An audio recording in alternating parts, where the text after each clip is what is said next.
What's going on, guys? Welcome back to United View. Hope everyone is doing very well, having a good Thursday, a KG special Thursday afternoon. We're here for another press conference reaction stream. Indeed we are, and it's a day early than it usually is, which is quite surprising, isn't it? A day early. Usually we have these on a Friday afternoon, but it came out around sort of 1:30 that Erik ten Hag was going to be talking to the assembled media at Carrington today ahead of our trip to Aston Villa to Villa Park on Sunday. It came out that actually everyone's got a day off tomorrow, so it's going to be the press conference today. So here we are with the press conference reaction stream, certainly. Plenty of things to get into. Erik ten Hag has spoken on a variety of different topics, particularly Lisandro Martinez plans to replace him now that he's out of action for 6 to 8 weeks after that knee injury he sustained against West Ham United. He's spoken a little bit about Rasmus Højlund, Kobbie Mainoo, Alejandro Garnacho, the futures of Raphael Varane and Johnny Evans as well. Spoken a bit about Unai Emery. Good evening, good afternoon indeed.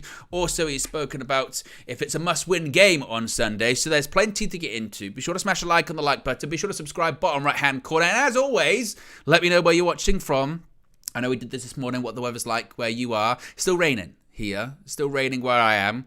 I think for most places in the UK today, certainly, it's either raining or snow, depending on where you are. There has been some reports of snow, hasn't there? But I know UV, we've got a global community here. We've got people all around the world with all different weather types, certainly in the world. So let me know where you're watching from. Click that like button. Be sure to subscribe as well. So I hope you're all doing good. I can see some early people here in the chat. I can see the likes of Michael says, hi, everyone. Simon says, big up, everyone. One of our members as well. Big up, Simon.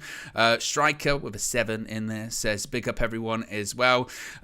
Also, a bit of an update when it comes to team news, actually, as well. When it comes to Aaron Wan-Bissaka possibly being out of action. And I think that's going to have a knock-on effect when it comes to possibly centre-back options as well.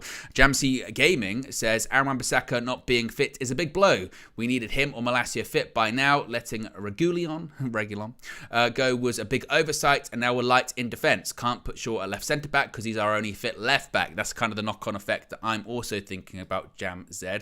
We'll get into that certainly, but let's get into the questions. The first of which was about Lisandro Martinez. Obviously, that was probably the biggest bit of news coming out of the game against West Ham, was the injury to Leacher, out of action for 6 to 8 weeks. Well, United have said a minimum of 8 weeks. Other reports said 6 to 8 weeks. The hope is that he'll be back after the international break in March, and he will play again this season. So Ten Hag was asked about Martinez, saying, you lost Martinez this week. Also asked what the impact of that is, how the squad has reacted to it, and if there's anyone nearing on a return. To start off talking about Leacher, he said, it is a setback, of course. Leacher was returning. You see his contribution to the team when he is playing, apart from the technical skills, also the mentality.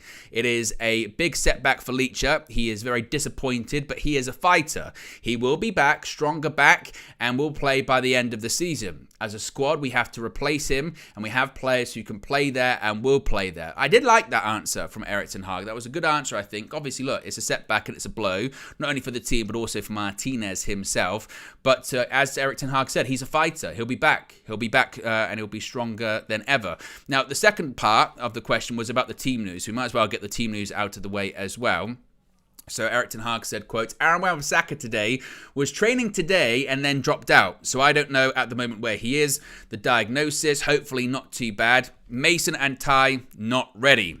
And when he says Ty, he doesn't mean, of course, Ty from AFTV or anything like that. I don't think he'd ever be ready to put on a Manchester United shirt. He'd probably say something like Mold Trafford, disgrace, cheat, and then probably scream into the camera lens or something like that. That's kind of what Ty does.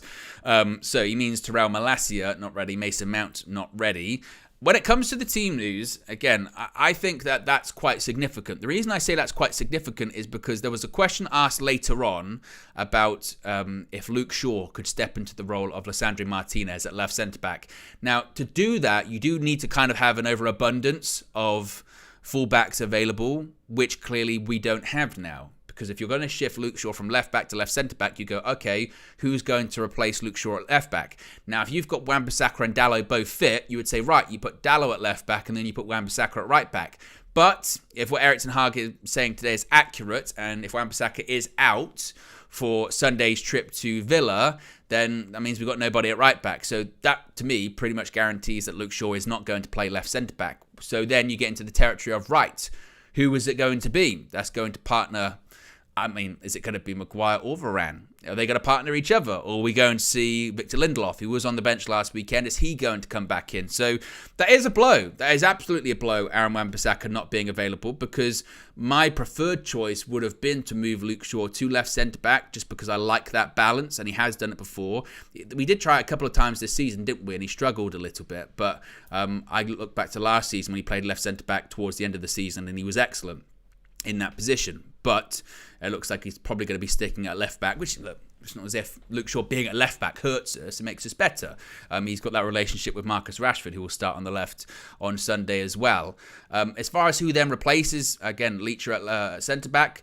I mean, Varane came on, didn't he? Varane came on against West Ham. I know in the past, Ten Hag has said, oh, no, they can't play together, Maguire and Varane. And then he changed his mind, didn't he? He changed his mind, and then Varane could play alongside Harry Maguire at centre-back. So I probably lean towards it's going to be a back four of Dalot at right back, Shaw at left back, and then the two centre-backs will probably be Maguire and Varane, because I think Ten Hag's maybe overcome that kind of thought process that they can't play together. I mean, you can let me know in the chat if you think there's going to be anything different. I mean, if Wan-Bissaka is available, then I do think then we then see some changes. I think if Wan-Bissaka is available, we could then see Wan-Bissaka right back, Dalot left back, and then the two centre-backs could be Varane and Shaw, or maybe Shaw and Maguire. We'll have to wait and see. But I think with Wan-Bissaka possibly being a doubt, that changes things as well.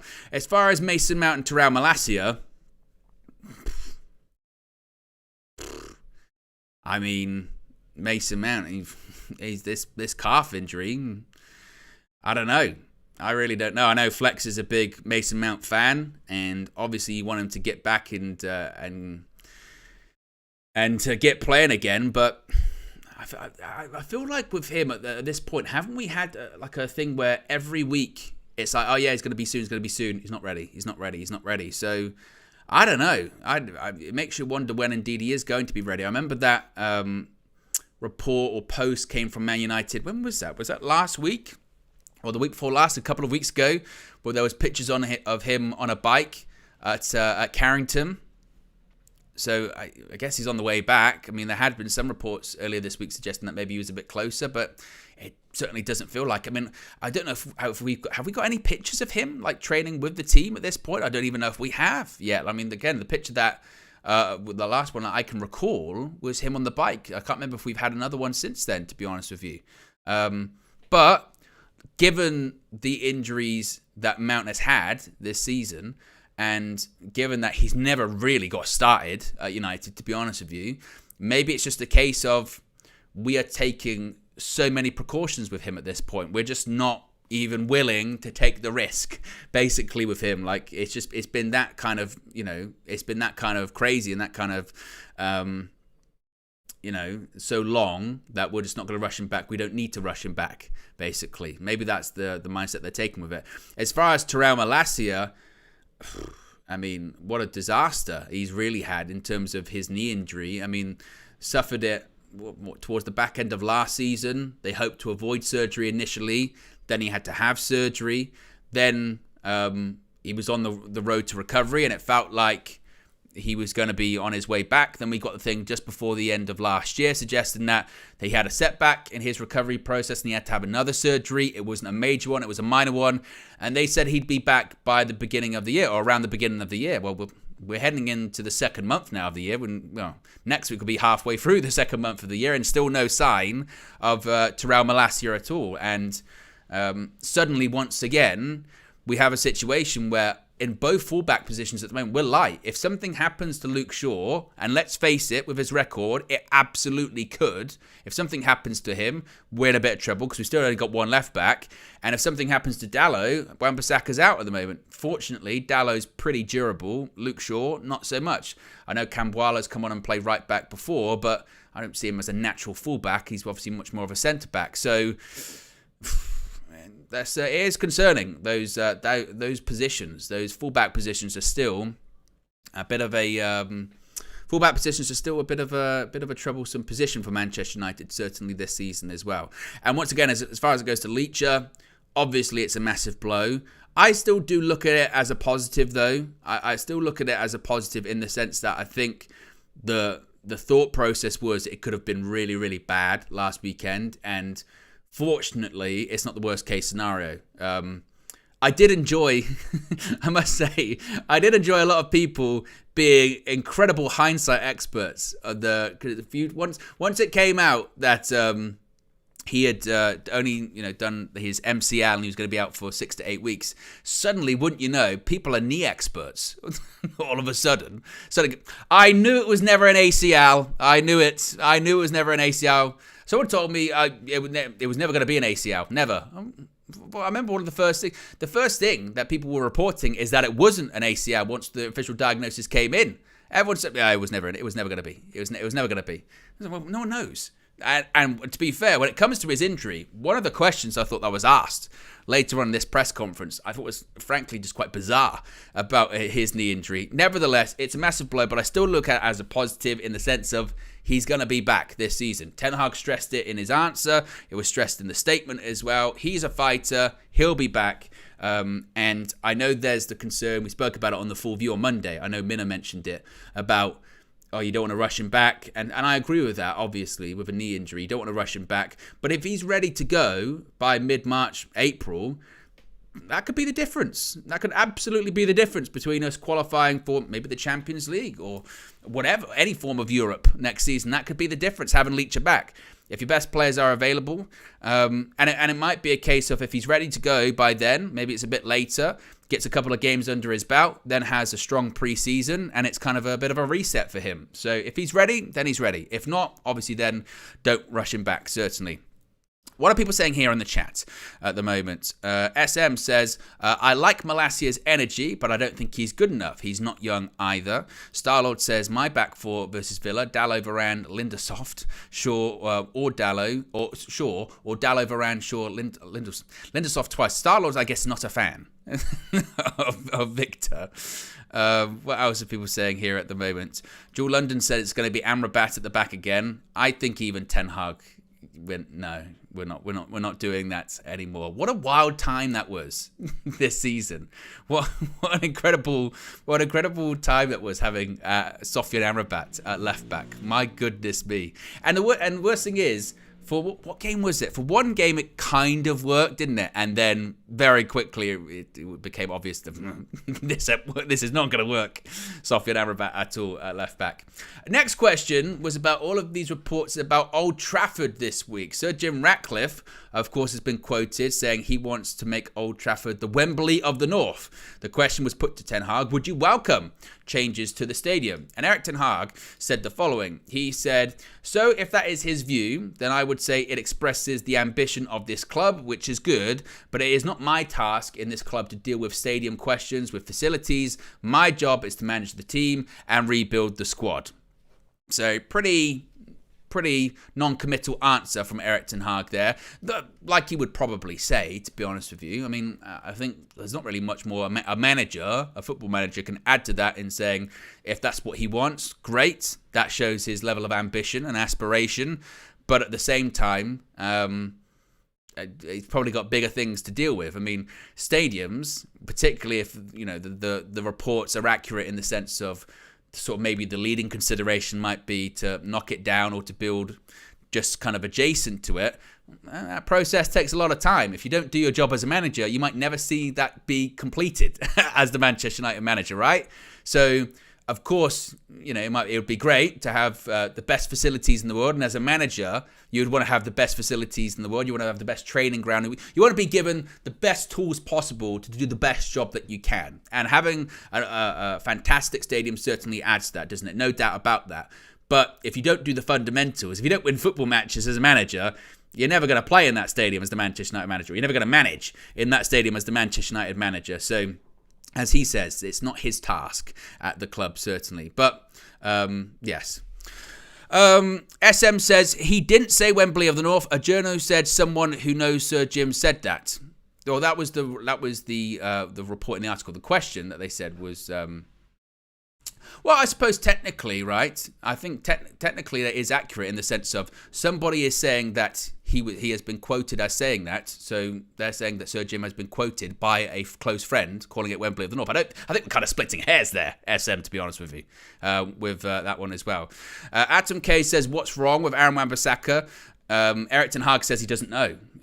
He said he didn't know. He said he did training today, then dropped out, so he doesn't know. He doesn't have an official diagnosis. He doesn't know if it's good, bad, or somewhere in the middle or anything like that. So, yeah, he says he doesn't know. So hopefully we'll get an update, probably from the club. With this press conference being on a Thursday, you would think maybe we'll get it on Friday or maybe later on today or something like that. But that is the latest when it comes to Aaron Wan-Bissaka as well. The next question was about the form of Manchester United in the last few games, or certainly since the turn of the year, you would say. Form has picked up recently. United are on their longest unbeaten run of the season. Goals have started to come in. And Erik ten Hag was asked, was he always confident that this would happen? Erik ten Hag said the following. He said, players need time, especially young players like Rasmus and Alejandro. They need time, but also they need a team. So those effects were not there in the first half of the season. We have to make a lot of adjustments in our way of playing, so it was difficult to serve the offensive part of the team. When it happens, it can go really quickly for players to progress. From the start, I was confident that they have the potential to do what they are doing, and now it is about keeping going, keep moving, be hungry. Obviously, form's picked up.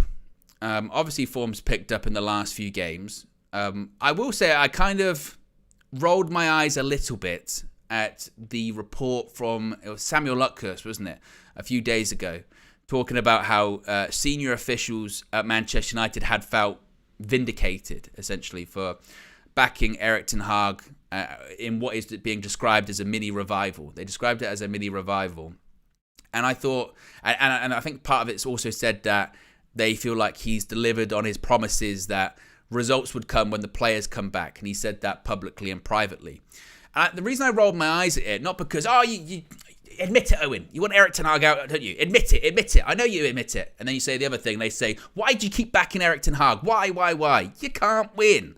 The reason I rolled my eyes at it is because if we lose to Villa on Sunday, then it's crisis again. Then it's Erik ten Hag out. Then we're kind of still the same where we are in the league. So yes, we're on our longest unbeaten run of the season, but it's still very early days, isn't it? Right? It's still very early days, and to feel vindicated about backing the manager, backing the coach, or to feel vindicated that they didn't sack a manager that, to be honest, they were never going to sack anyway. That's also the point. How can you be vindicated on doing something you were never going to do? They were never, ever going to do that. One, because the whole Ineos thing, getting that ratified. Two, they don't actually have the money to do it from an FFP perspective. Like, it was never going to happen. We feel pretty vindicated that we didn't pull the trigger on something that we couldn't pull the trigger on. That makes no sense anyway. And also, like I said, that the run needs to be longer anyway. You know, if we're in 2 months' time and we still haven't lost a game and we've won every single game at that point, you'll go, right, I tell you what, boom. There was a rough period there, a really rough period. There was a rough first half of the season, but they've really kicked on. They've got results. They're playing better football. They're scoring goals. There you go. Winning a few games that you're largely expected to win, to be honest with you, right? West Ham at home, I know, is a difficult game. Wolves away, it's a tough game, but you would expect Man United and the teams that we've been able to put out recently to get that job done. I think the real praise will come if we go to Villa Park on Sunday and get a result. You go, right, that's different, because we haven't been doing that for this season and even parts of last season. Beating a team in the top four away from home, that's a bit of progress. That's quite significant. We saw Villa last night get absolutely smashed by Chelsea. Credit to them. I didn't even think Aston Villa were particularly awful. I thought Chelsea played really, really well, to be honest with you. But I'm just a bit worried now, because I'd have almost wanted Villa to have won against Chelsea last night, to go into it with a bit of overconfidence perhaps. But we now maybe have a situation where the loss maybe has sort of galvanised Villa a little bit, maybe, and they might have a bit of a chip on their shoulder and might be looking to get a bit of a reaction. But at the same time, you could also say that it's proved to the United players that you can go get a result at Villa. I mean, I know that they hadn't lost at home in like a year, but Now, a couple of times recently, people have gone there, they've picked up results. Chelsea have struggled this season. I know it wasn't in the Premier League, it was in the FA Cup, but still, yeah, there you go. There you go. That we can do that. So I think when it comes to, like I said, the form has picked up in the sense of we've won more games. There are still, because like people have said it after, the West Ham game, they said they were 3-0 and they weren't thrilled with the performance still. And even against Wolves, we were very good, I thought, for about 60 minutes.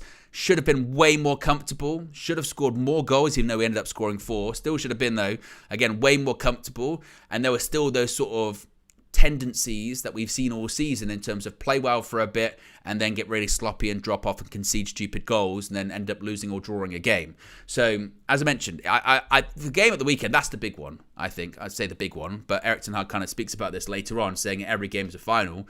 They need to keep that form going. Absolutely need to keep that form going. And then I think in about a month's time, as we get into March, if we've won the majority of our games, that's when you'll say, right, okay, that's a bit of better form. That's kind of the form you're kind of looking at the moment. And make no mistake, we're playing catch-up because, we had such a poor first half of the season as well.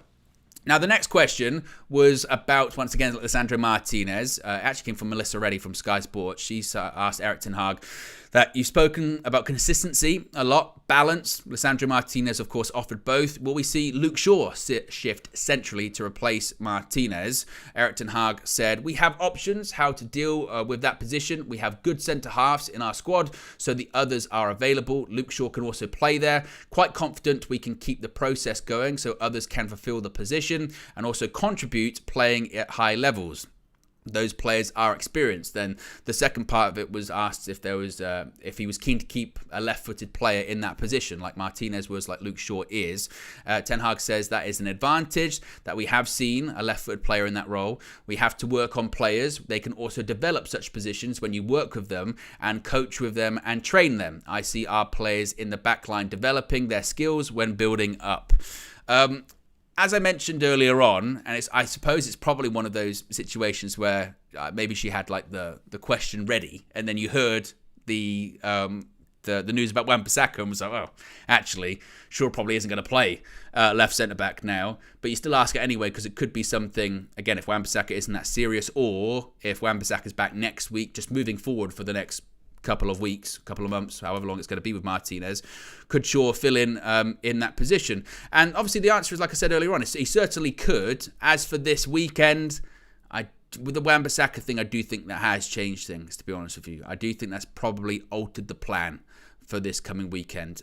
If Wan-Bissaka was available, maybe it would have been a bit different. Maybe Shaw would have gone in there, but I don't think that's going to be the case. What else are people saying here in the chat at the moment? Skiliano says, performances are better, but still not at the level required. We're not dominating games at all, and we let teams back into games. That's kind of, I guess, where I'm at a bit at the moment. I do think that performances have improved, not for 90-plus minutes. And to be honest, sometimes that's not going to be the case. Football isn't a linear thing. There's always up and downs, and there's always setbacks and moments in games and what have you. And also, this is something I keep saying a lot recently.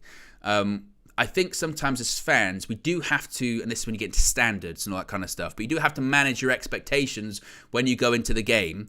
If we think, like, just one day, we're going to go into a game and it's just switched on, we're going to be playing like Ajax played in 2018. That's just not going to happen now. Now, the argument absolutely could be that it should be like that because we should have progressed to that point now, but we haven't. Like we haven't. So we also have to be realistic. I think at this stage, with the start to the season that we've had, at this point, it is just about getting the results on the board. Get the results on the board and then hope that the performances will come. If you're Erik ten Hag, I don't think you give two shits about performances that much at the moment. It's just about getting results, getting 3 points, and then moving on. And hopefully, if you start winning more games, confidence grows and the performances tend to come with it and players can buy back in. It's been such a poor first half to the season that it's, like I said, we're playing catch-up. We're playing catch-up with the teams above us. We've got to close that gap.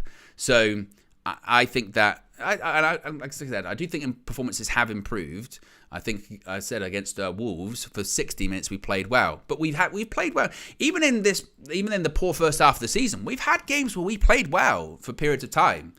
20 minutes, 30 minutes. It's about making it count. It's about actually putting the ball in the back of the net. It's about when you do have that opportunity, it's about taking it. In the away games we've had this season, I think back to Spurs at the Tottenham Hotspur Stadium, we could have been 1 or 2-0 up in that game. I think back to when we played Arsenal at the Emirates away from home, we were 1-0 up.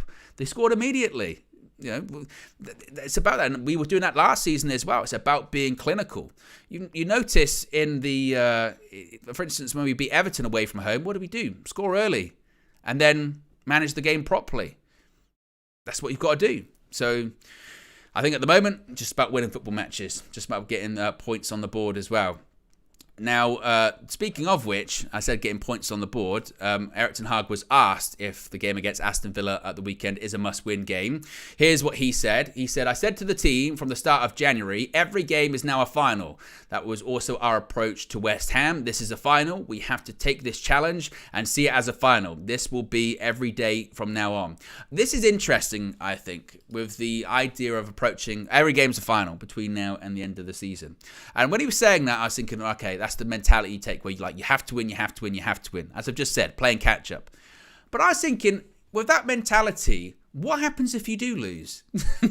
If you lose, is it kind of like does it feel a bit detrimental in the sense that we just lost the final? You know what I mean? Maybe I'm being a bit too pedantic and reading a bit too much into it. But he essentially said that it is a must-win game without saying it. It's a must-win game.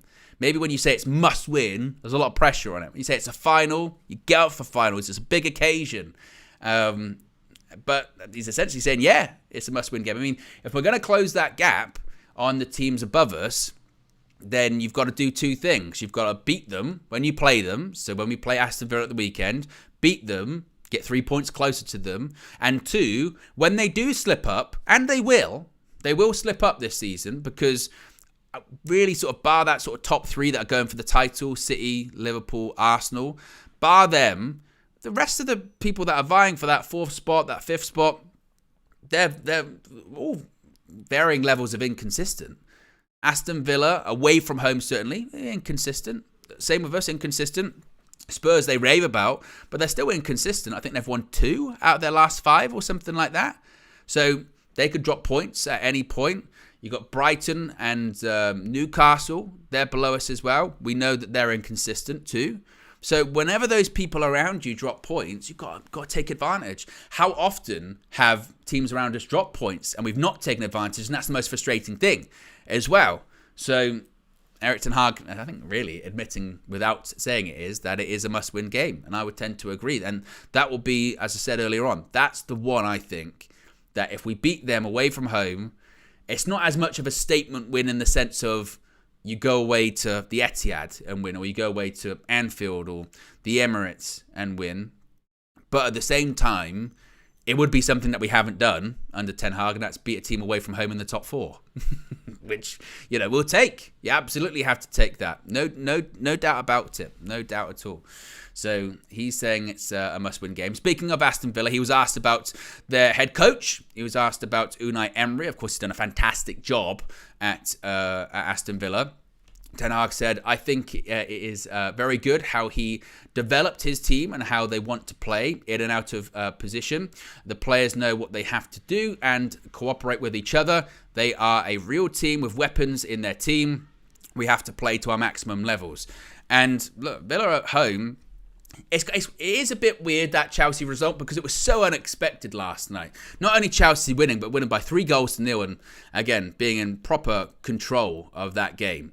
That was very surprising. Does it lead in to that match on Sunday? Like I said, I suppose to an extent, because Villa will want to bounce back, they'll want to react. They almost might look at it, and it's very easy to say this after you've lost and gone out of a cup competition, but they might be a bit like, look, we got a chance. They got a chance for the top 4 this season. No doubt about it. And also, they're still in the Europa Conference League, and we know what Unai's like in those sort of Europa League, Europa Conference League kind of tournaments. So they might be like, look, we'll focus on that. We'll focus on top 4. We'll focus on the Europa Conference League and see what we can do. I think they've got to be one of the favourites for the Europa Conference League, right? Especially with how they're playing and with Unai Emery and his pedigree in European knockout tournaments. And I think the way I look at it is, if anything, it'll piss them off, that result, and we're gonna have to weather a few storms, I think, and we're gonna have to put in a good performance, because I just don't see that happening again.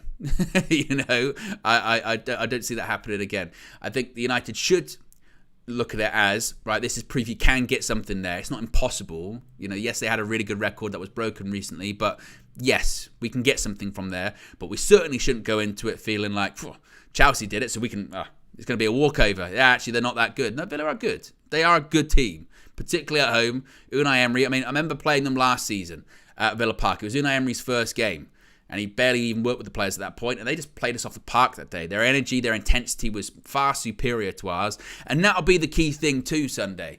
If United aren't up for it, and United aren't matching Villa's level of intensity, then we will lose that game.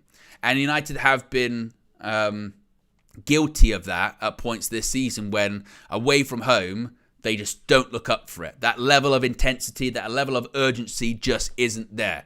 They need to go into that game at Villa Park, match their level of intensity. The crowd will be up as well, as always the crowd is whenever Manchester United come into town.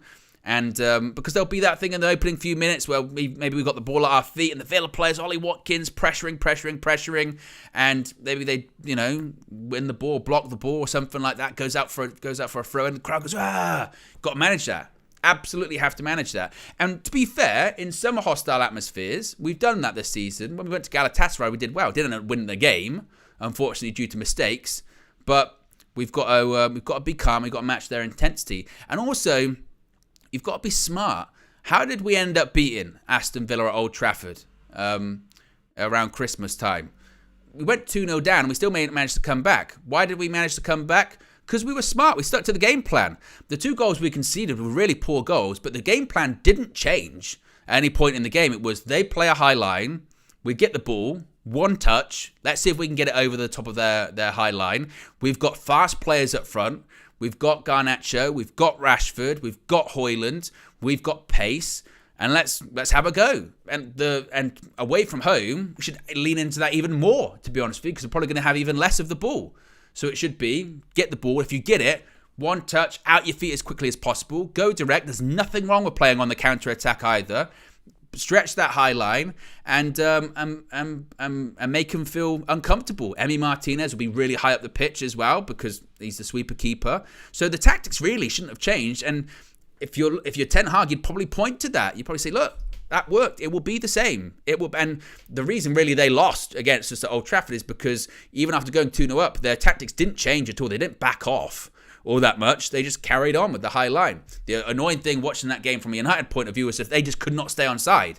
So you would maybe say you might not get as many opportunities as you did at Old Trafford, so stay on side. Absolutely stay on side, and we'd prefer it in this one if we don't go 2-0 down, to be honest with you. That would kind of be the hope, certainly. If you haven't already, click the like button as well. Be sure to subscribe, bottom right-hand corner.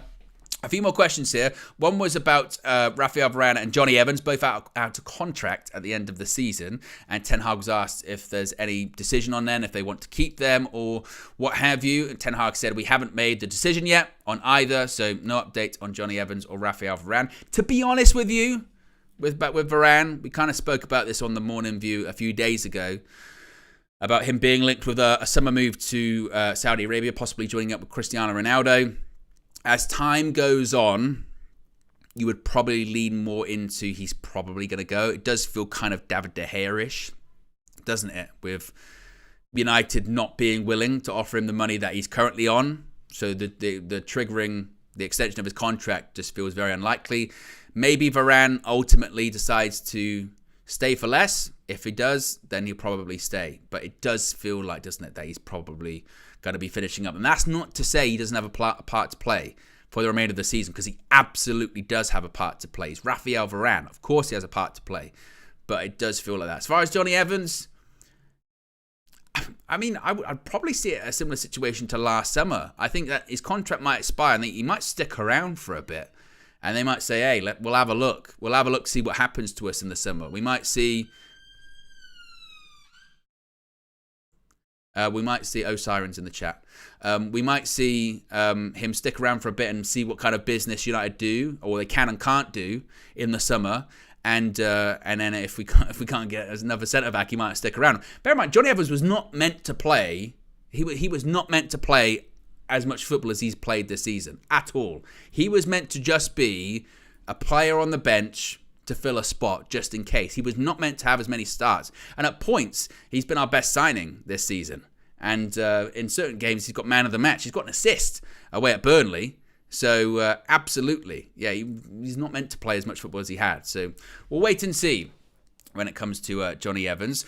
He was next asked, Erik ten Hag, about Rasmus Højlund, Kobbie Mainoo, Alejandro Garnacho, saying, how would you describe their relationship, with the question that he was asked. Ten Hag said, I think they enjoyed to play together, adventure, they want to do it together, they want also to pass the ball to each other, and that everyone can play to the qualities and score goals. It is brilliant, they want to do it together, and that is the key. Young players, the future of Manchester United is quite bright with talent on board.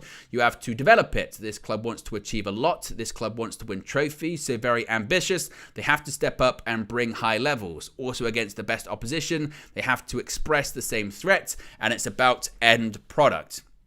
Obviously, that picture, the hope is that picture with Kobbie Mainoo, Alejandro Garnacho, Rasmus Højlund sitting on the advertising hoarding. The hope, obviously, is that becomes an iconic picture in 10, 15 years' time, going, this is when it all started. And I think Ten Hag's right in the sense of, we got some really talented young players in the first team, not necessarily in the squad. They're starters now. It's one thing to have them sitting on the bench all the time and go, yeah, hopefully in a few years' time they'll develop into something. They start. When we're talking about the team sheet as to who's going to start against Aston Villa, all three of those names will be down. And if they're not playing, it will be a surprise. If Kobbie Mainoo doesn't start against Aston Villa at Villa Park, something would have gone wrong. People will go, what is going on? Why? How? How can that happen? Same with Rasmus Højlund, because we've got no other striker. He'd have to be ill or injured. We'd be like, damn. Garnacho will be the same. And, there's the debate about, I guess, how good Garnacho can truly be. But as of this season, he's been our most consistent winger. And he's a kid still. And these younger players are absolutely stepping up when certain senior players haven't this season. So when you look at all of them and you say what we're currently seeing right now isn't even the best version of what they can be and hopefully what they'll grow into be in the future, then absolutely it's incredibly exciting. Because usually you have that conversation just about one player. You have that conversation about, let's say, just Kobbie Mainoo. You go, oh, Kobbie Mainoo's going to be unbelievable in the future. He's only 18, but he can grow into this, world-class talent. He could be an absolutely generational footballer. His technique, the goal he scored against Wolves, this, that, and the other. But we can say that about a couple of players in our team. We could say that about Garnacho. And like I said, I know that there was the argument here between Flex and Tobes about how good he is or how good he can be. But I don't think there's any doubt. You look at the progression that he's had in a short period of time, Alejandro Garnacho. I mean, really, his first full season as a senior player was last season. And he really burst onto the scene. I remember watching him in the Youth Cup final a couple of seasons ago, and he was the best player on the pitch then. He looked like he was still very young. He needed to fill out quite a bit. He's filled out a bit more. Even last season, he was still a bit, not frail, but just a bit sort of weak on the ball. It looked like he was still kind of maybe a boy playing men's football kind of situation at points, but there was definitely something there. This season, he's been more consistent than he was last season, and he'll continue to get better and continue to evolve. So, again, that's really exciting. He's a really exciting talent. Rasmus Højlund, we've said at points this season that pressure shouldn't be on him to lead the line at Manchester United at the age of 21. There should be support there. We should play to his strengths. We don't do that. But out of that adversity, it's not broken him. It's made him better almost. He's got 4 and 4 plus 2 assists. That's not bad going. If that was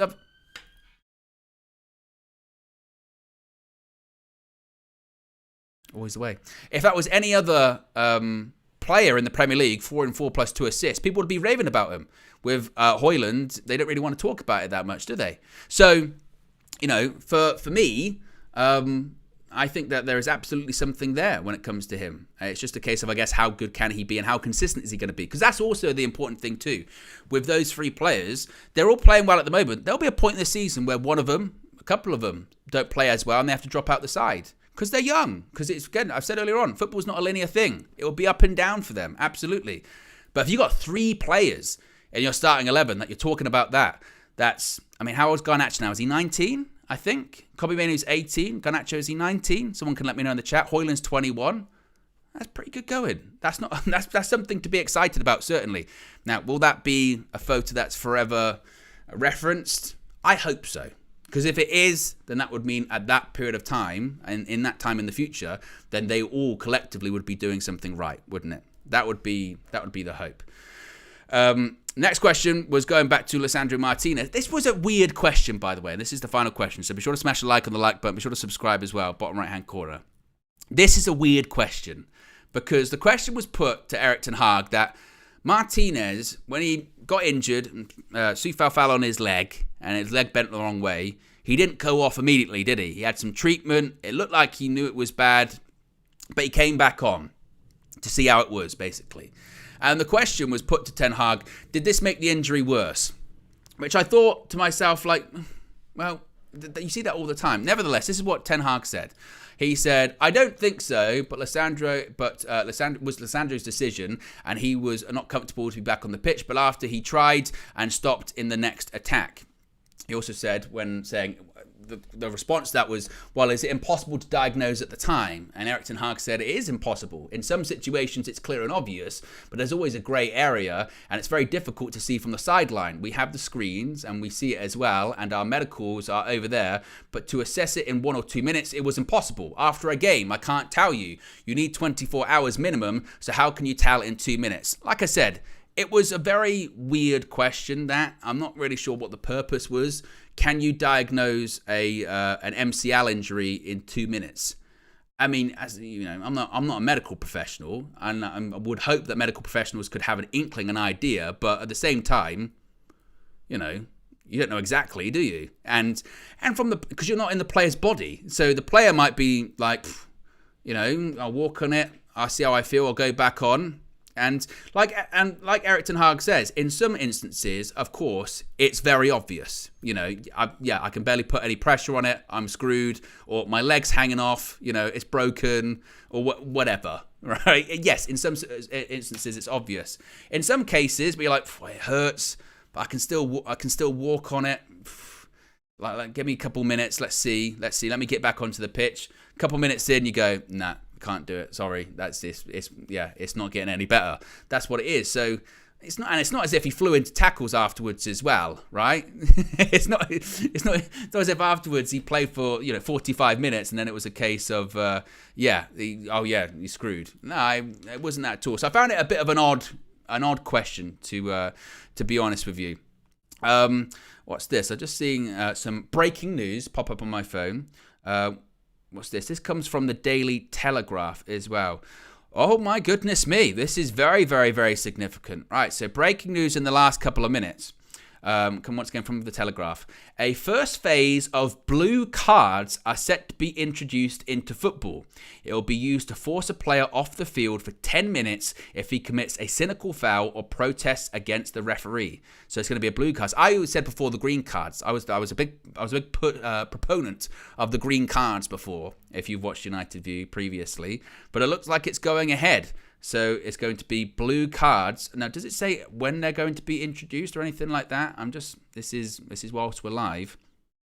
Set to be trialled in football. So it doesn't say where or when. Perhaps. I don't know. But they're just saying blue cards for, and that's going to be for the sin bin, sitting there for 10 minutes, and that's going to be for cynical fouls or referee dissent. Very interesting, I think, with that. I'm surprised with the blue. I thought it would be, kind of a middle point. Yellow card, I guess, like with orangey as you get closer to red or something like that.